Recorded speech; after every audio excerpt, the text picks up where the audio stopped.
welcome to Leaders of Tomorrow Weekend Edition. I'm Sunanda Jayasseelan. Today we're bringing you a very special series called Eye on Dubai. Essentially, we're featuring the most innovative businesses out of the Dubai UAE market and the biggest thought leaders and experts. Today, we're bringing you a conversation with Zulekha Hospitals, talking all things pharma, healthcare, farm tech and health tech, and what the way forward is looking like for businesses and the region. My colleague Jumana, in fact, are joining us with this very exclusive conversation. Take a listen.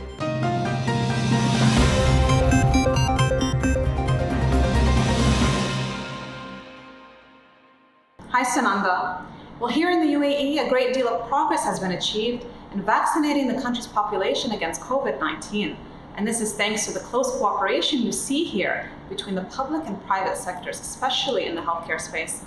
Now, one industry player that has supported the UAE's ongoing efforts throughout the pandemic is Zulekha Healthcare Group. Now, earlier I caught up with the group's co-chairperson, Zanubia Shams, who shared her views on the current state of healthcare here in the country. Here's what she had to say.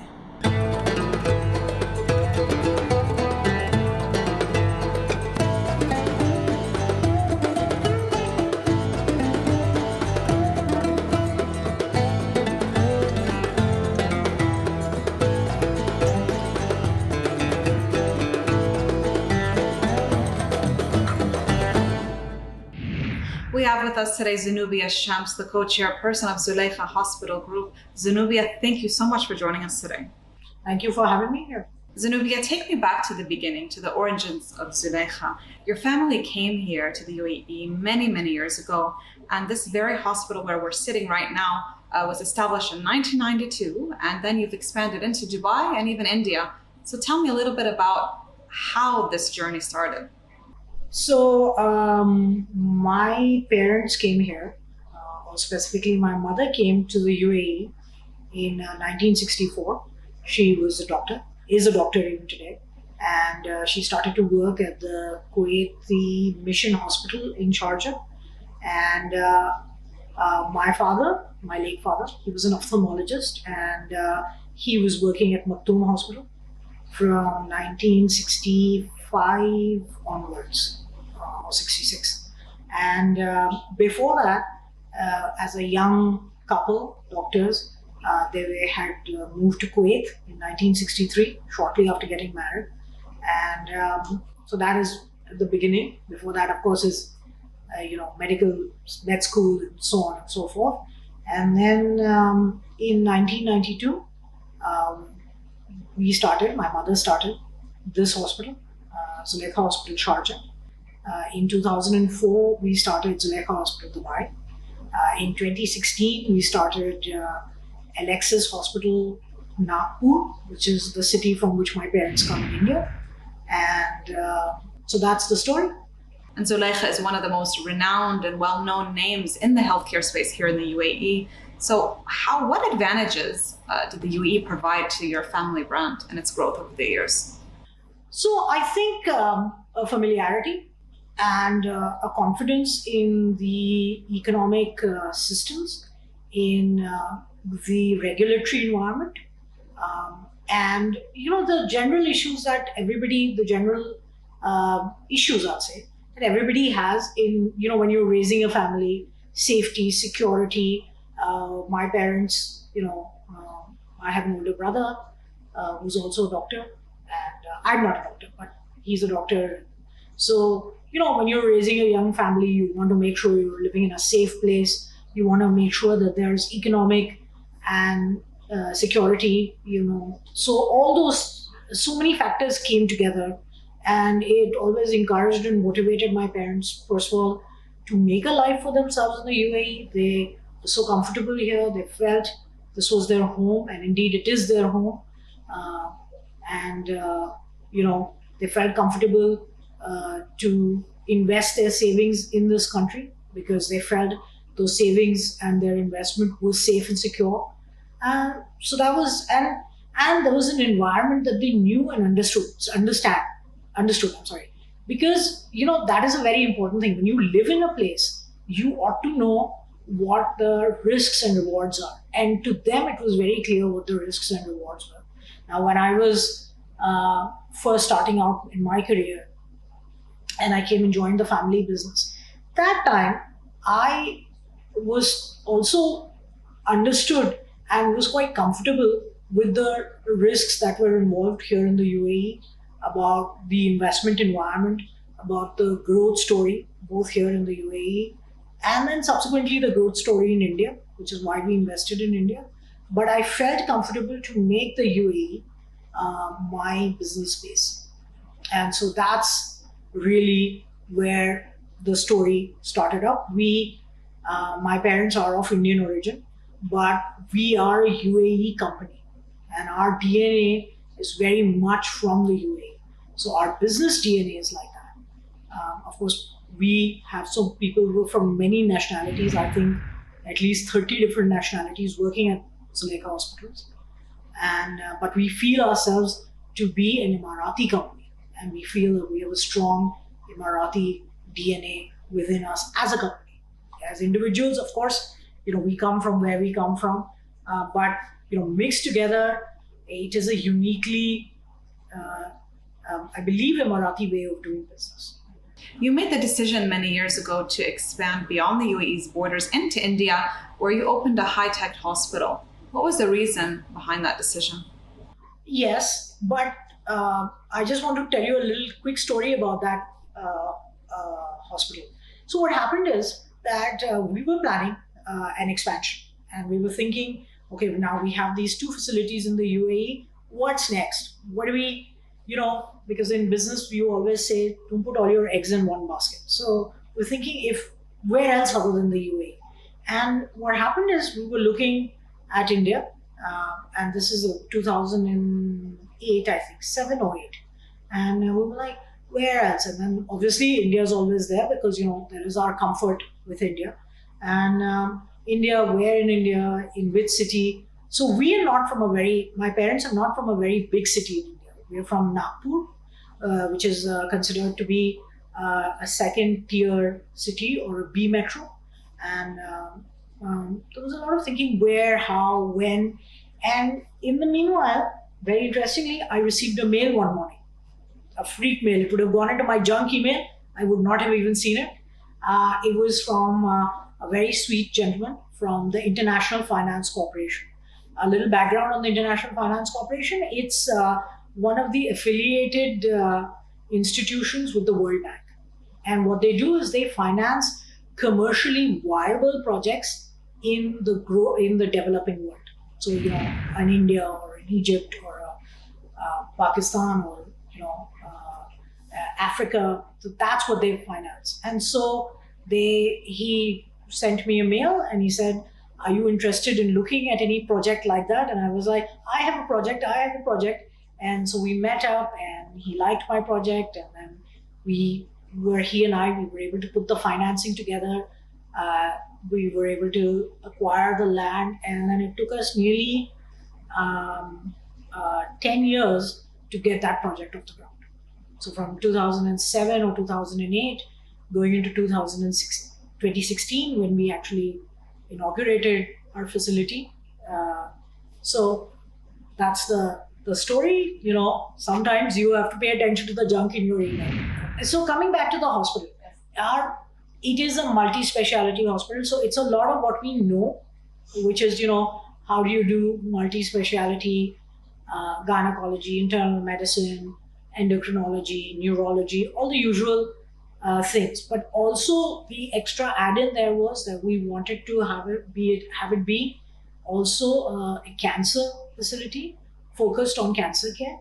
And so that meant having surgical oncology, having radiation oncology, having medical oncology. So we offer that full bouquet of services. At Alexis, we also, of course, offer comprehensive cardiac care, comprehensive neurology care. We have advanced ICUs, which is an intensive care unit. We have advanced NICUs, which is a neonatal intensive care unit. And so we offer the full bouquet of services. We also do liver transplants there. We do kidney transplants there. And so that was really where we were in what direction we were going with Alexis. The facility Our group, our brand in India is known as the Alexis brand. It's the Alexis Multi-Speciality Hospital. I'm going to take a quick break. On that note, we're back in just a moment. Just stay tuned.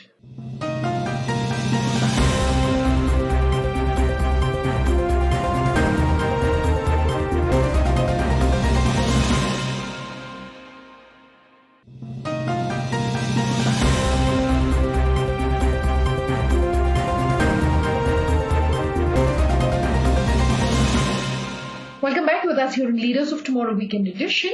We're bringing you our special series, Eye on Dubai, featuring Zulekha Hospitals.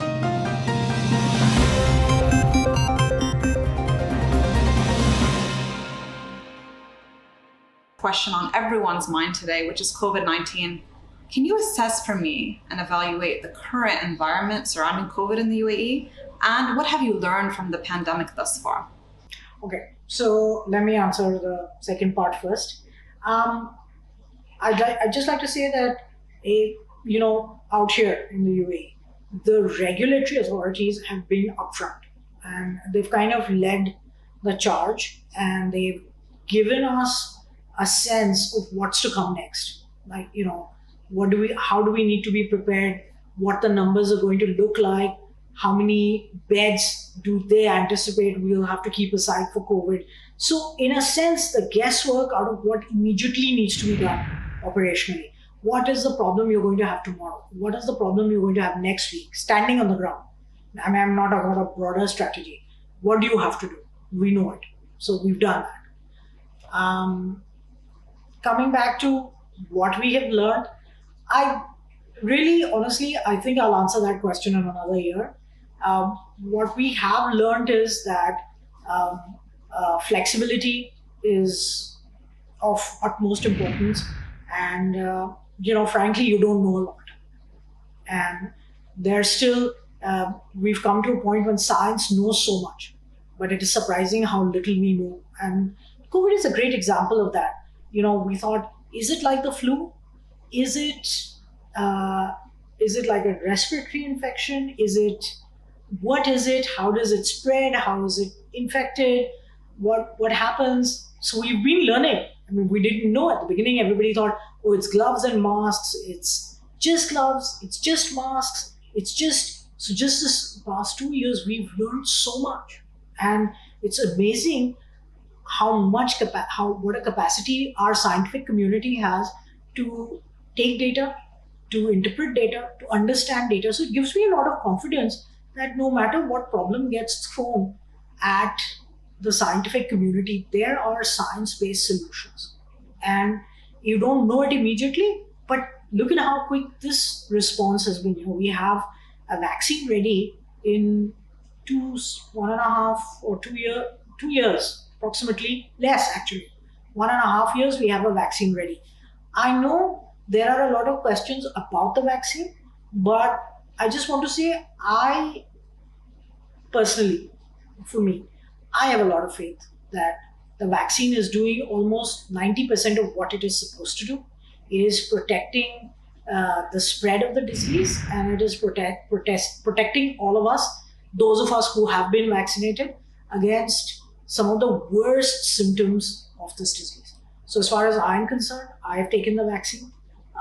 So as my husband, I've given it to my children, and I encourage my mother to take it. In fact, I took her along, and she herself is a doctor, so she was very keen to take the vaccine. After taking the vaccine, we were able to travel. We haven't had, up till now, none of us have been reinfected infected after getting the vaccine. So we've all been it's been a great blessing to us. Let's talk a little bit about the role of technology in the pandemic and how it accelerated things and improved the quality of service. How has it changed the whole patient experience? So for now, everybody has become very concerned about going to the hospital. I mean, concerned about coming to the hospital in person, about the environment in the hospital. It's become, and this is a very valid concern that everybody, is it actually safe to go to the hospital? we stay home and take a Panadol? Do we really need to see a doctor? And these are all very valid concerns that patients have.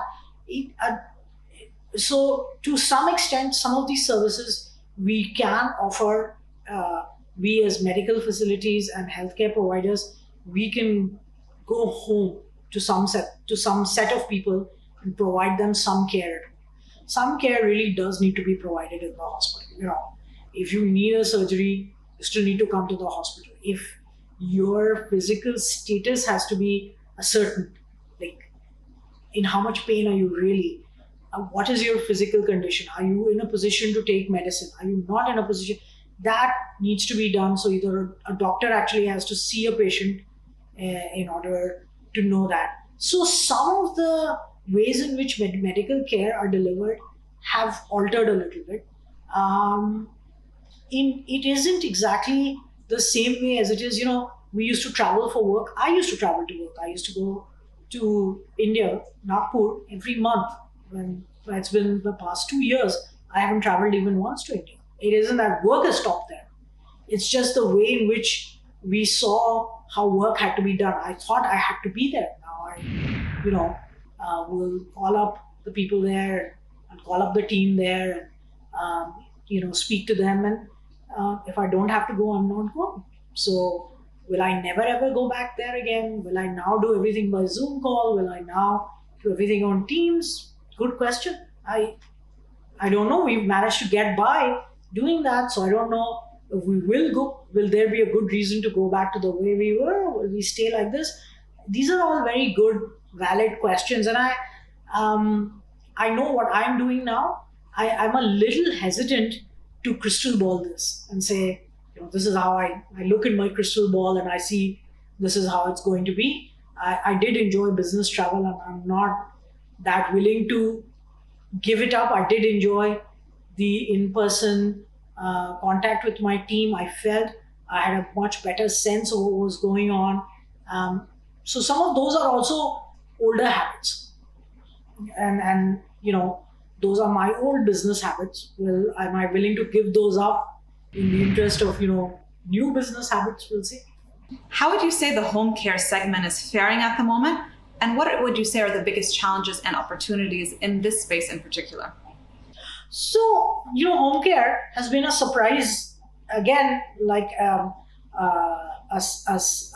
surprising niche that has suddenly come to us.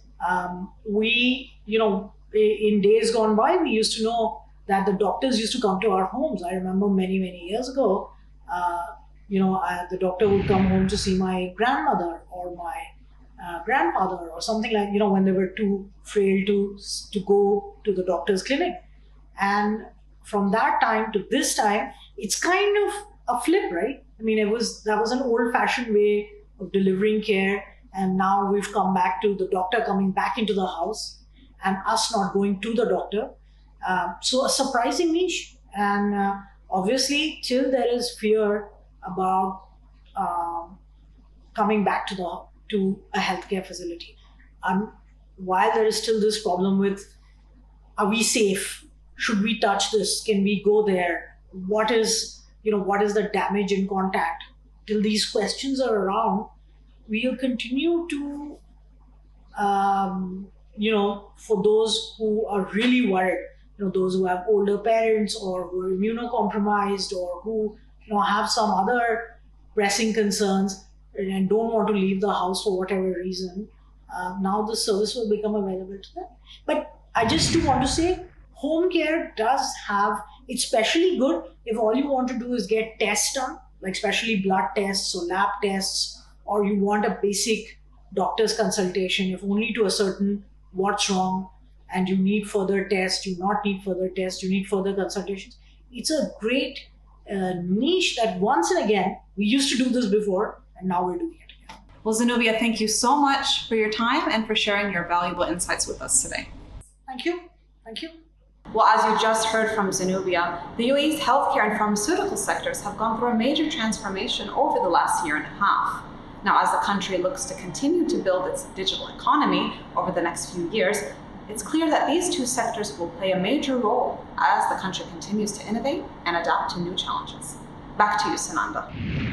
All right, out of time on this episode, but if you have any questions about all the other work that we do here on the show, do head on over to our website. The URL is coming up as we speak. Thanks for watching.